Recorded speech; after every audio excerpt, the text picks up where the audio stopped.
Welcome back to Series 2 of our Asset Class Overviews. Today we're joined by Paul Fisher, our Chief Investment Officer at New Road Capital, and he's going to be taking us through bonds and credit. Welcome and thanks for joining us today, Paul. Thanks for having me, Jess. So to get us started, what exactly is bonds? So bonds essentially, so when you think about an institution or a company out there and they're trying to raise capital to expand or for different operations that they're trying to do, for example, they can raise capital in one of two ways. You can either raise capital in the form of equity, so you give out shares and a person or a company will buy shares in your institution, or you can borrow money. So obviously the traditional way is to borrow money from a bank, but there are other ways that you can do it in the markets, for example, and that's essentially what a bond is. So when a government or an institution issues a bond, essentially what they are doing is they are borrowing from the markets.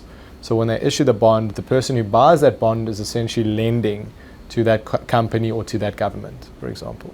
All right, and then who exactly issues bonds and where do they issue them? So you get different types of bond issuers. So obviously, everyone knows of the sovereign issuers. So that's countries that will issue bonds.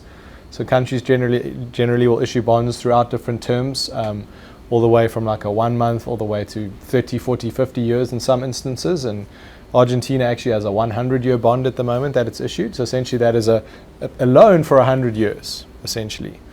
Another one is state-owned enterprises, for example. They might issue bonds or credit.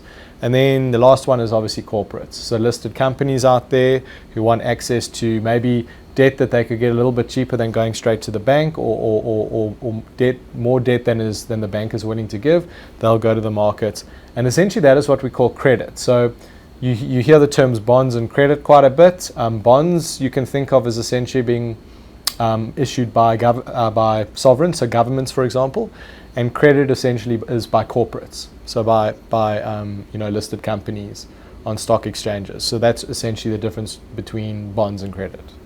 All right, and then what are the different types of bonds? So traditionally, your sovereign issuers, so the bond, so the country, different countries will usually issue fixed rate bonds. So that means that they'll issue a bond that pays a fixed coupon interest every 6 months, for example, and that interest rate doesn't change. So what happens is if the credit or if interest rates in the background change, in order to compensate investors for that bond, the capital price of the bond will go up and down, but the actual coupon rate stays the same, and that's what's called a fixed rate bond. And fixed rate because the interest payment that you get on the bond is fixed for the lifetime of the bond, and then at the end you will get the capital back, so essentially the value of the par value of the bond back.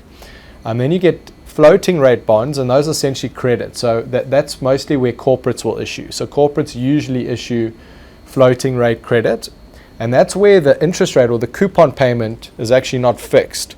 That coupon payment fluctuates with interest rates.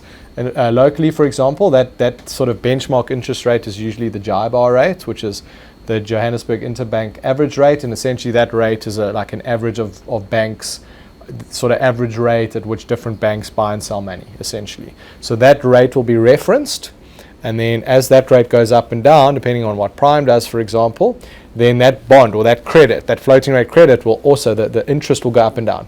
And because the interest goes up and down as interest rates move, the capital price doesn't move with interest rates as much. Whereas a fixed rate bond, the capital price moves to adjust, and a floating rate bond, the actual interest payment or coupon payment will move and the capital stays the same based on interest rates. All right. And then, Jess, and then another one is obviously inflation-linked bonds. So inflation-linked bonds are usually also issued by the government, and essentially what happens there is it's not a purely fixed rate bond, but that coupon payment will adjust with inflation. So if inflation goes up, for example, those coupon payments go up, and that is a way to protect against inflation. Those are the three basic kinds of bonds you get. All right, well, thank you very much for that, and thank you for watching, and please be sure to tune in next week. Thank you.